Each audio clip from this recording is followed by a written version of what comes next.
It was night one of the NFL draft, and the Buckeyes get 4 selections. One of them just happened just this very second. We're excited to bring it all to you here on the Ohio State Buckeyes on SI YouTube channel. We've got the whole crew together as we cover Ohio State with our instant analysis from Ohio State. There's something that doesn't feel right. Unbelievable effort from him today. Is E.J. Liddell going to crack the first team All Big Ten? I think he can be the guy. I'm not trying to start a quarterback controversy. He seems to have the durability. He certainly has the toughness. This is the question on a lot of people's minds here. Welcome to Buckeye Breakdown. All right, welcome in, everybody, to another episode of the Buckeye Breakdown Podcast. Anthony Moeglin alongside my partner, former Buckeye, Kevin Woidke. And Kevin, we're getting a live reaction. We can kind of see it in your background here. You got the draft on. It is live that Josh Simmons was just selected with the 32nd overall pick to the Kansas City Chiefs. Not too bad for a guy who spent all last year injured, gets picked by one of the best teams that the NFL's seen in the last 10, 15 years. I mean, yeah, you saw it. The Chiefs were kind of letting some pieces go in that offensive line this offseason. Mm-hmm. They obviously were retooling, and they decided this was their opportunity to do it. They did a weird trade to get him as 32 instead of 31, and all they gained was a 5th-round pick. I don't know what the Eagles got out of that, but so I think that was like Howie Roseman is addicted to trades. Like they weren't even. It wasn't even like they both picked. Like the Eagles picked a linebacker. Ohio State picked a tackle. They weren't even in the same. They're not even in the same universe. They could have just stayed put, got each guy, whatever. It ain't my 5th-round pick. But Kev, good to be back with you here. And as everyone's jumping in at the end of round 1 here, feel free, get in the comment section. Let us know what you thought about who your team picked, where our Buckeyes went, as Ohio State got 4 guys in the first round here. It led the way with Emeka Egbuka being selected with the 19th overall pick to the Tampa Bay Buccaneers. Then Donovan Jackson went to the Minnesota Vikings. The surprise of the night was Tyreek Williams being selected by the Detroit Lions. And then finally Josh Simmons to the Kansas City Chiefs. So, Kev, I'll flip it over to you right now. Out of those 4 picks, what guy, what spot I think are you most happy with where one of our Buckeyes landed? I mean, Emeka going to the already elite wide receiving core that is the Tampa Bay Buccaneers is insane. I mean, they're just reloading every time. I also don't hate Donovan Jackson. Yeah, Vikings are building. They need that. They need those guys anchoring. Tyreek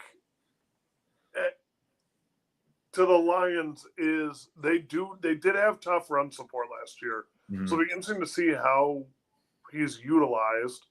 And then Josh Simmons, obviously, you saw it in the Super Bowl. Patrick Mahomes did not get protected. Some are projecting him as one of the best tackles in the draft. A few guys went before him. I think if he doesn't get hurt, he's probably up there. Is he Will Campbell? He's probably up there with Campbell. Yeah. It'd probably be him. I don't know a lot about this Armand Membo. In my mind, I thought it was Campbell 1, Banks 2. Maybe that's like 1A, 1B, really. Mm-hmm. And then if Simmons doesn't get hurt, I think Simmons goes right after those 2. Yeah, and I think his obviously landing with the Chiefs is amazing. He's going to have just a very natural fit right there, obviously, right? Anytime you can – It's all local news now. I'm going to turn this off. There we go. Yeah. But anytime you get to land with Patrick Mahomes in Kansas City, I think that's a win. I want to spend a minute here, Kev, on Donovan Jackson, because this is a guy I talked about. I did a couple shorts after every one of our picks here, and one of the things that really stood out to me about Donovan Jackson, just kind of did a mini reflect of his year. I don't know if anybody who gets drafted tonight, tomorrow, Sunday, or Saturday had a more important season than what Donovan Jackson did. He started the year at guard, and then Josh Simmons goes down, and then he moves out to left tackle, and it's the game after Oregon, and really, like I said, like, wasn't perfect. He was never bad. Maybe he wasn't perfect, but by the end of the year, people were like, this is one of the top tackles available. Like he was a guard. He kind of made his way as a guard. And then when duty called, he moved out to tackle and became one of the best in the league. And he goes to a team in Minnesota that is ready to go. I mean, they win 13 games last year under Sam Darnold, and now they turn the keys over to rival JJ McCarthy. But I think that, kind of sky's the limit's got to be the mindset in Minnesota, and adding Donovan Jackson there is a really, really nice piece. Yeah, when you have a young quarterback, the best thing you do, on which the Bears just couldn't figure out with Justin Fields, are finally figuring it out, is you need to keep him upright and protect him and give him as much time to progress through the game as you can from a standing position. And I think that's why the Vikings went Donovan Jackson here, because the other thing is he's well-versed and can play if something happens. He's shown that he's capable of playing left tackle. God forbid something happens to their current left tackle. Like, I mean, he showed he's probably more of a guard. I would say he's definitely showed glimpses of being a all-pro guard.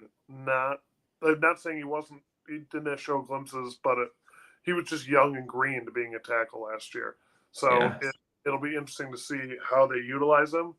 But I mean, I'm not terribly shocked, though, to be honest with you, that he went before Josh Simmons, just purely based on, and it was funny. It was like bang, bang, bang. It was 24, then 4 slots later, Tyreek, and then 4 slots later, Josh Simmons. I'm not terribly surprised he went before Josh just because of his versatility. Well, we were texting like, all right, if some of our guys go, we'll have something to talk about, but let's be prepared for who they could go to tomorrow. And then bang, bang, bang, they all go. But it's funny you say that, Kev, about, maybe more of an elite guard. I'm looking at just some comps right now. One of the comps for Donovan Jackson is Cleveland Brown guard Wyatt Teller. And if you have a career, even the start to a career like Wyatt Teller has had, sign me up right now, because Teller's a beast. And we saw it firsthand all year long. Like, Donovan Jackson is, and everybody, as we've gotten closer to the draft, we've written a lot about these guys. We've talked a lot about these guys.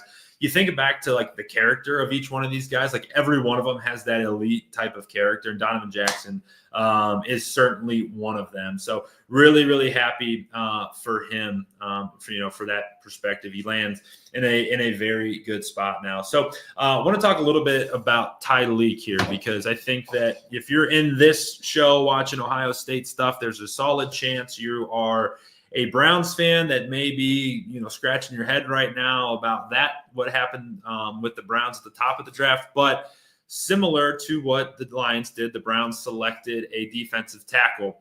Now, Kev, from your perspective, playing in the trenches and maybe watching it from a different eye, how impactful can that be, right? Tyreek's more of a run stopper. He's not going to be a guy where you look at Sunday afternoon and you go through the box score, and he's not going to have 3 sacks and 10 tackles, but he could be very impactful in a football game. So what kind of is that like from the defensive tackle perspective? I mean, I'll just say one person, Devon Hamilton. Yeah. Devon Hamilton is not going to be a guy that gets you a ton of sacks. He's not going to be a guy that's flashy. He's going to get the job done. He's going to put his nose down. He's going to go. He is going to and it's shown with his second contract. I mean, the Jaguars value him because he just sucks up blockers and forces offenses to plan around him, because it's like, hey, we're not getting to the second level with this double team because Devon's going to take it on himself. We're going to need to bring a tight end in there to get that linebacker, and it takes another guy.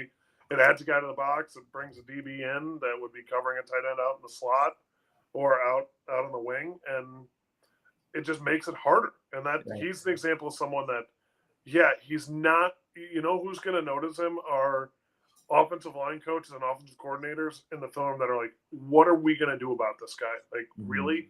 Are you kidding me?" And who also will notice him is the linebackers playing behind him, because you talk about eating up blocks and making it really hard for offensive linemen to get their combos to where they're supposed to go. The beneficiaries of that are those second level guys who can go make plays in the backfield and do what they need to do. So love that love that pick there for Tyreek. We hit on the other two. We talked a little of Mecca, talked a lot of Josh Simmons here. But Kev, as we turn the page to day 2 of the draft, it's going to be rounds 2 and 3 tomorrow. Ohio State's got a plethora of guys that are still available. Ohio State's looking at getting 15 to 16 guys drafted, and some of the names that are going to be on the list to potentially go tomorrow: JT Tuimoloau, Jack Sawyer, Quinshon Judkins, Travion Henderson. Tyreek went tonight, but Ty Hamilton also on the board there as well. Some of the guys that could potentially go tomorrow. What are you thinking and what are you looking at in terms of those Buckeyes that are still kind of floating around out there? I mean, yeah, I would say,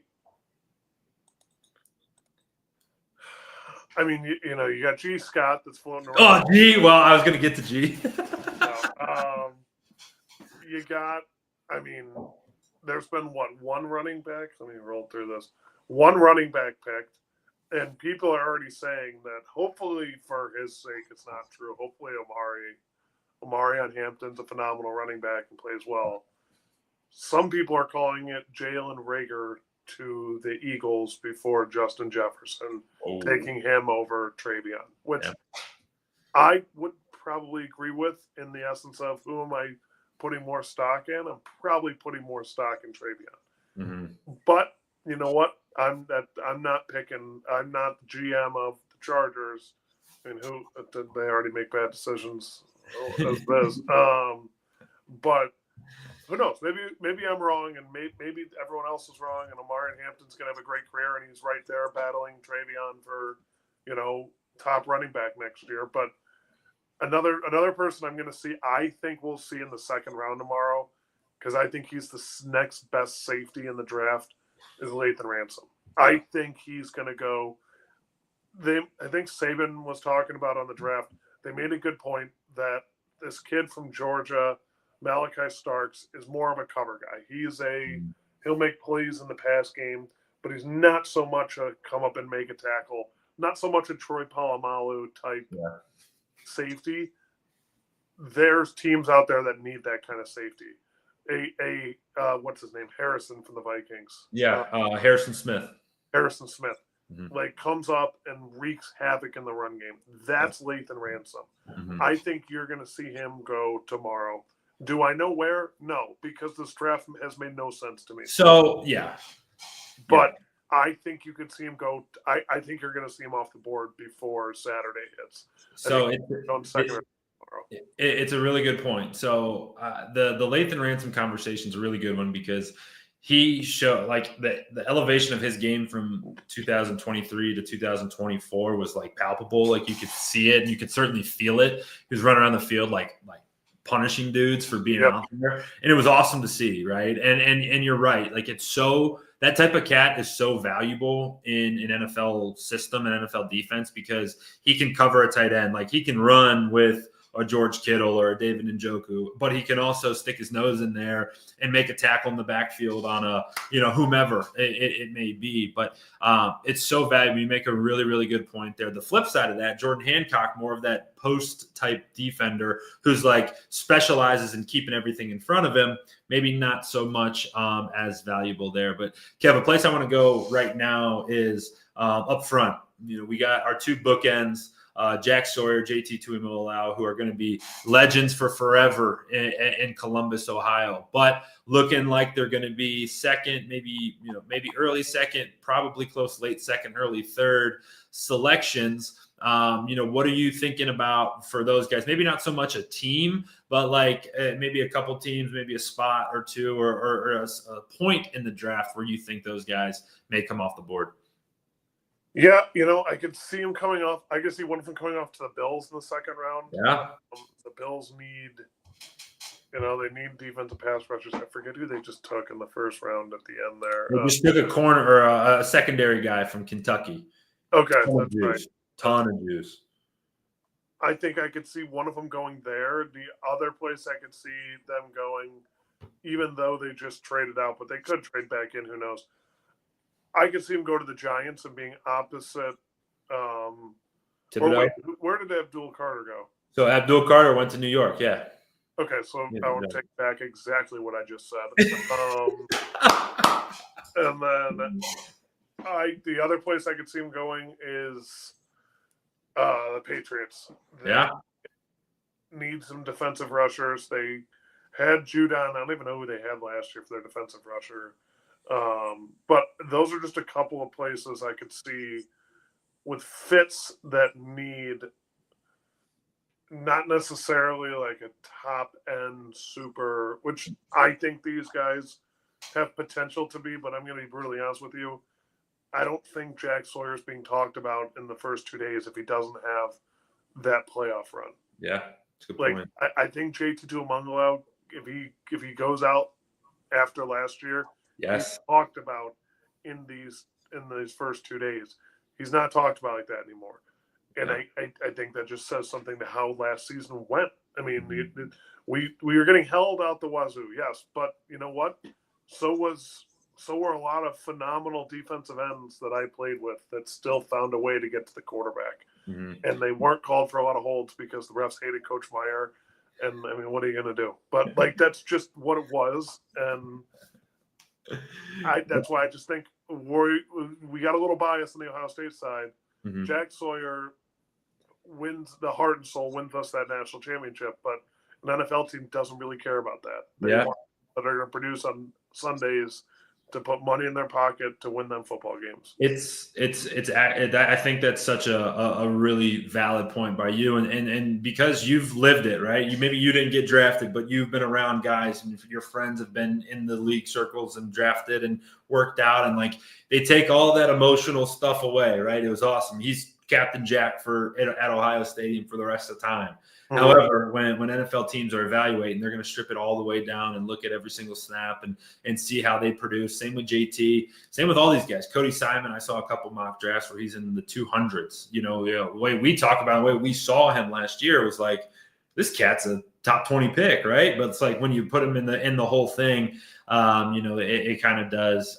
It does get boiled down here. But Kev, a really exciting first night of the draft and a very fun last hour and a half for Ohio State Buckeye fans to see some of our Buckeyes come off a national title run and then get their names called on night one of the draft. Buckeyes are trying to post a career number, to post the most draft picks ever in a year, which would be it's either 16 or 17. I just wrote about it the other day, and I should remember it, but I don't. But 16 or 17 will set the record, and Ohio State certainly has the wherewithal to do that. So, Kev, before we get out of here, you hinted at it.